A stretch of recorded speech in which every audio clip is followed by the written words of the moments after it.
It is the fourth model introduced in the Rockman X collaboration of 2024 and everyone's favorite iconic red Reploid and Maverick Hunter. It is RMX03 Elite Zero,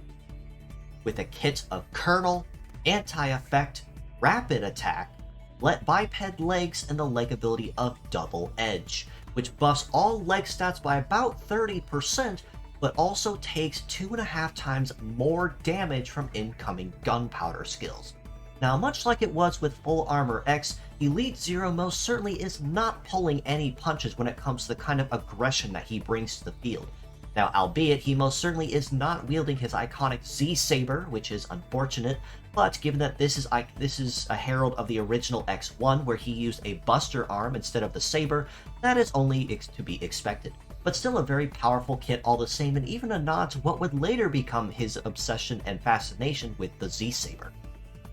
Kernel on the head part is a support-based skill that, once activated,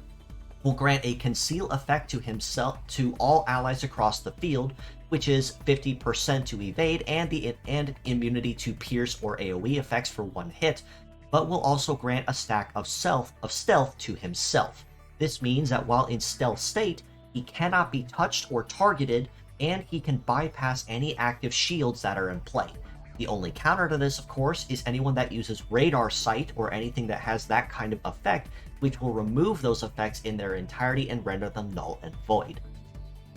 Anti-effect on the right arm is a conventional punishment kind of skill in the same kind of vein as anti-air and anti-sea. This one, on the other hand, behaves very similarly to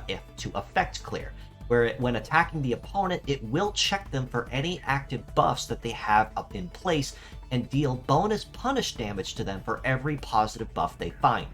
However, unlike effect clear, which will check buffs and then remove them,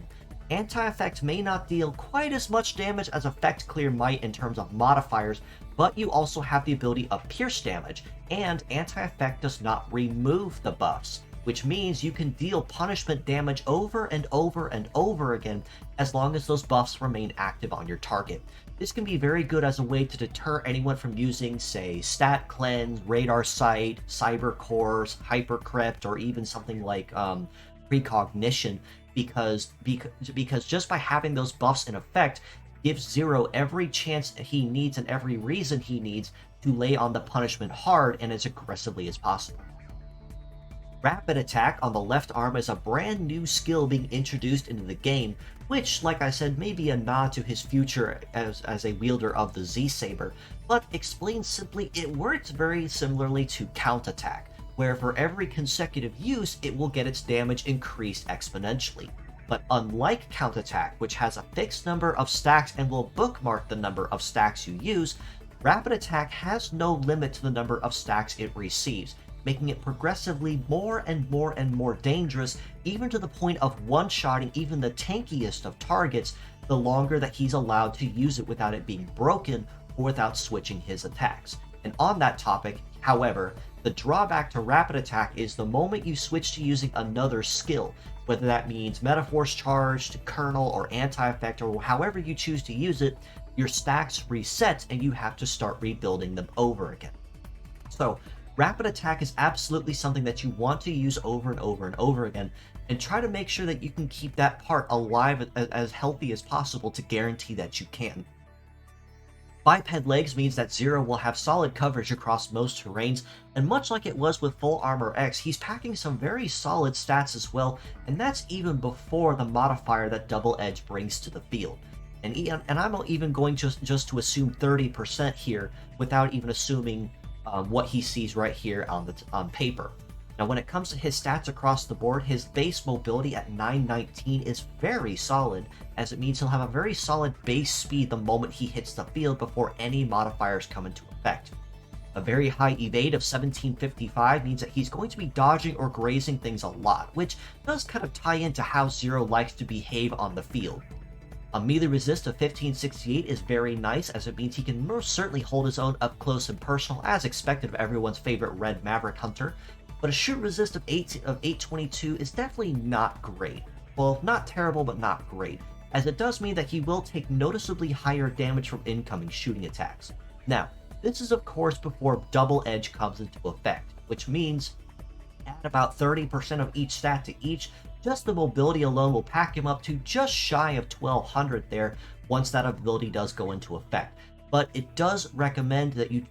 be cautious to anyone using gunpowder skills. Missile, napalm, hyper missile, power missile, and so on, because those will very easily take out everyone's favorite red Maverick Hunter almost instantaneously given what he has on the field with stats. Now with his armor, he's also packing some pretty good numbers as well. A head armor of about 4200, right arm at about 39, almost 4000, left arm at about just shy of 3400, and legs at 3900. So he is pretty healthy in the armor department on the field as well, which means he can most certainly hold his own decently well without getting crippled too easily. Of course, unless somebody decides to bring a gunpowder skill to the field, which of course is a direct nod to how he self-destructed in his fight against Vile in a way to allow X to continue forward in his fight against Sigma.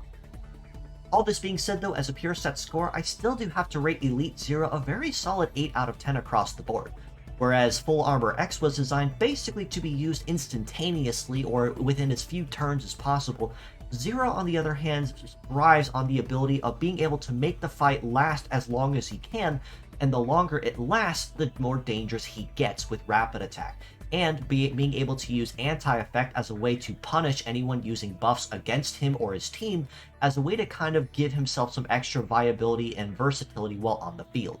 But with the drawback of the Double Edge ability, it is going to be very heavily encouraged that you bear an air of caution and make sure that you just kind of pay attention to the incoming team and just make sure that they're not using any gunpowder skills, because those, despite his boosted stats, will very easily take him out almost instantaneously with that times 2.5 damage weakness. As mixed parts, I do have to rate him very equally at an 8 out of 10 as well, for very well-rounded stats across the board. Anti-effect and rapid attack both have very solid base damage and very good base numbers across the board too, between power, success, heat, and cool. Armor is very good too. Kernel, if you do need it for being able to slip past enemy defenses, and Double Edge with that instant 30 or 30 or so % bonus is also very good, and you really can't knock it either. Just like I said, and continue to advocate and advise, do make sure you pay attention to the enemy team and just make sure they're not using any gunpowder skills that can exploit it.